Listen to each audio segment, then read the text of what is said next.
நேத்து ஒரு ரெண்டு விஷயம் கேட்கணும்னு நினைச்சேன். நீங்க பண்ண அலப்பறையில ஒரு விஷயத்த கேட்ட இன்னொரு விஷயம் கேட்கறதுக்கு மறந்துட்டேன். மம்மி என்னாச்சா? இப்போ அன்னைக்கு போன வாரம் கோயிலுக்கு போனோமா? கோயிலுக்கு போகும்போது ரொம்ப நாள் ஆச்சு. ஒரு ஃப்ரெண்டு ஒருத்தி வந்திருந்தா. நல்லா ஞாபகம் வச்சுக்கோ. என் ஃப்ரெண்டு ஒருத்தி வந்திருந்தா.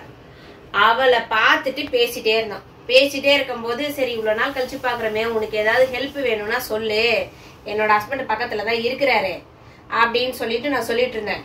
இவர் உடனே டக்குன்னு போய் என் போன் நம்பர் வேணா நீங்க நோட் பண்ணிக்கோங்க, ஏதாவது ஹெல்ப்னா சொல்லுங்க நான் பண்ணித்தரேன் அப்படின்னு சொல்லிட்டு சொல்லியிருக்கிறாரு. சரின்னு சொல்லிட்டு அதோட ஆச்சா. அதுக்கப்புறமா அவ ஒரு நாள் எனக்கு போன் பண்ணி இந்த மாதிரி ஒரு பொருள் வேணும், எனக்கு வாங்கி கொடுங்க, நான் பேமெண்ட் பண்ணிடுறேன் அப்படின்னு சொல்லிட்டு சொன்னான். சரின்னு சொல்லிட்டு நானும் அந்த பொருளை வாங்கி கொடுத்துட்டேன். அவ என்ன பண்ணிருக்கா, ஜிபே பண்ணிருக்கிறா.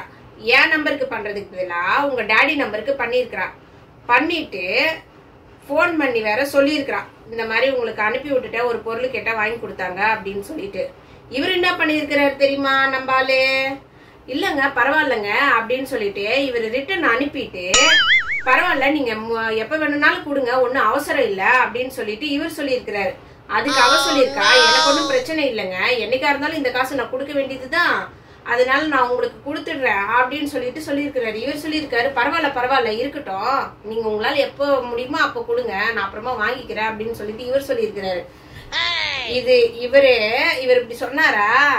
நேத்து அந்த பிரச்சனை ஓடிட்டு இருக்கும் போது நேத்தே அந்த காசு எங்க 1000 ரூபாய் காணோம்னு சொல்லி கேட்டப்போ, அந்த 1000 ரூபாய் ஒருத்தன் பாவமா இருக்குன்னு சொன்னான்னு சொல்லிட்டு இந்த பாவப்பட்ட ஜென்மம் இருந்துச்சு. இப்போ இன்னைக்கு என்னவோ பொருள் வாங்கி கொடுத்த காசை இவர் தாராள பிரபு வேணான்னு சொல்லிட்டு எப்ப வேணா கொடுங்க அப்படின்னு சொல்லிட்டு ரிட்டர்ன் அனுப்பிச்சிருக்கிறாரு.